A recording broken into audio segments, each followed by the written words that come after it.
Glória a Jesus, o Senhor. Glória para sempre ao seu nome. O Papa João Paulo II, ele teve esta intuição genial de que, ao olhar aquela frase do Gênesis, que o homem é a imagem e semelhança de Deus, ele olhou para Deus e viu que Deus era trindade, uma trindade de amor eterno. Como é que o homem pode ser imagem e semelhança desta trindade de amor eterno? É somente se ele não for sozinho. E então, o Papa João Paulo II viu que no relacionamento de homem e mulher havia ali uma imagem de Deus.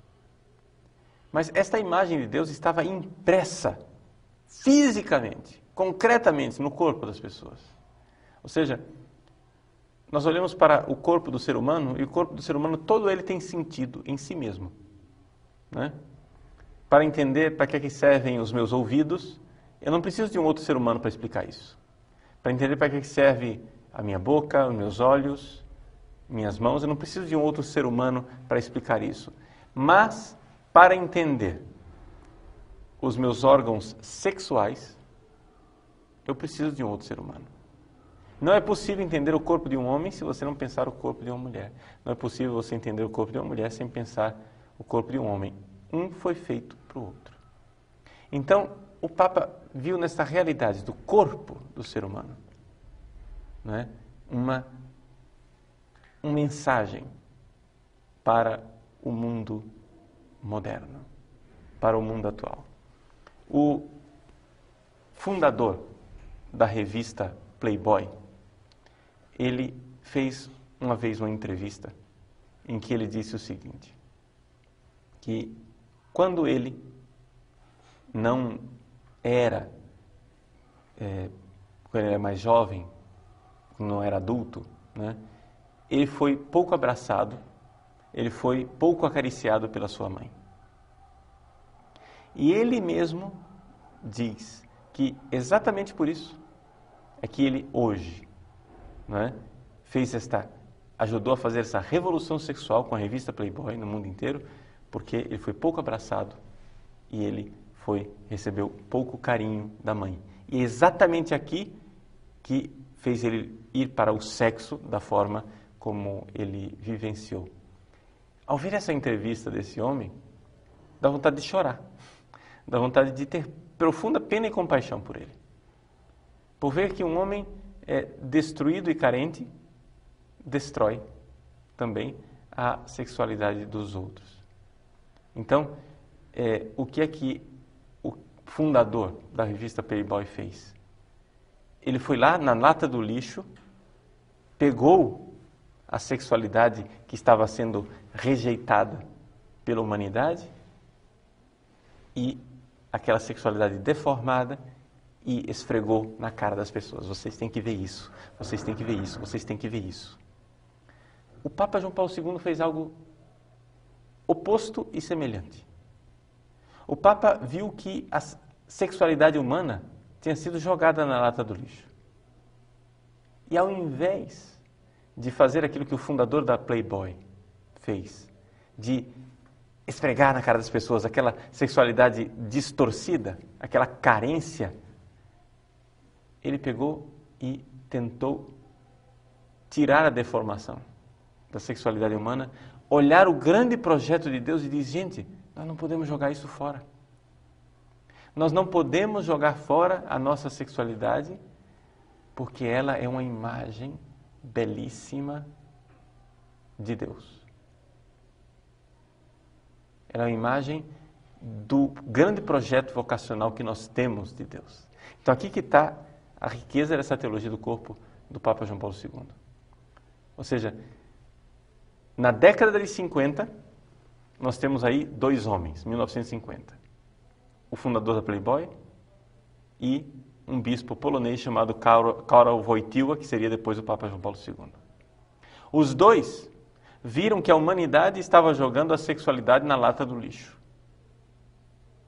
Os dois foram à lata do lixo e pegaram a sexualidade. O fundador da Playboy continuou esfregando essa sexualidade na cara da humanidade, dizendo, veja, você tem que ver isso, você tem que ver isso, você tem que ver isso. O Papa João Paulo II foi lá na lata do lixo, viu que a sexualidade humana estava toda distorcida, amassada, e tentou desamassá-la e mostrar a beleza daquilo que é o projeto original de Deus e dizer, você não pode jogar isso na lata do lixo, você tem que ver isso, mas não na imagem deformada. Você tem que ver isso no projeto de Deus. Naquele casamento originário de Adão e Eva, lá no início, na primeira página da Bíblia, nós temos ali um sinal que aponta para um último casamento.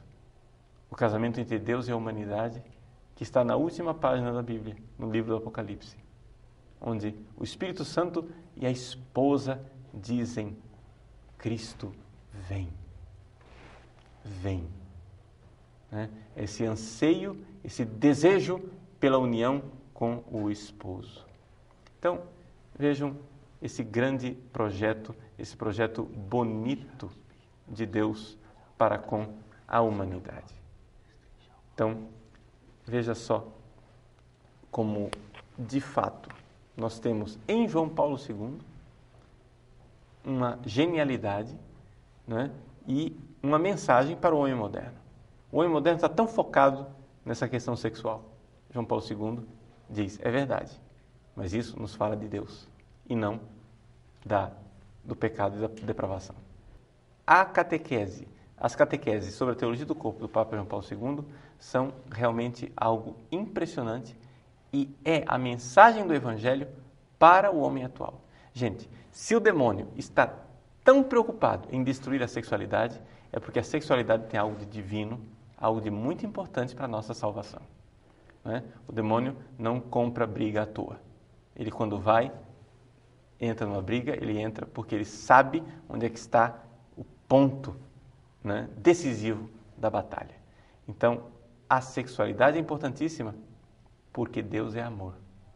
E se nós pervertermos a sexualidade humana, nós estamos afastando o homem desse projeto de amor de Deus, afastando o homem da salvação e, portanto, realizando aquilo que é o desejo do demônio, afastar os homens de Deus.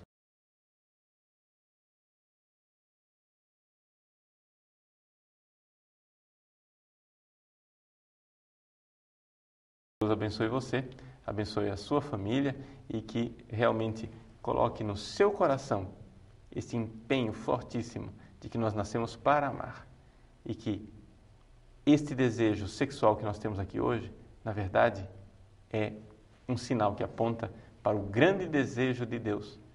Ele é a fonte de nossa felicidade, é para Ele que nós temos que caminhar, para este grande matrimônio, essa união entre Cristo e a sua igreja no fim dos tempos. Glória a Jesus, o Senhor.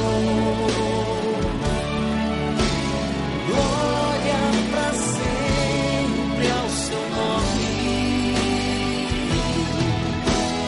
Honra e louvor por suas maravilhas, que tudo que respira ao longo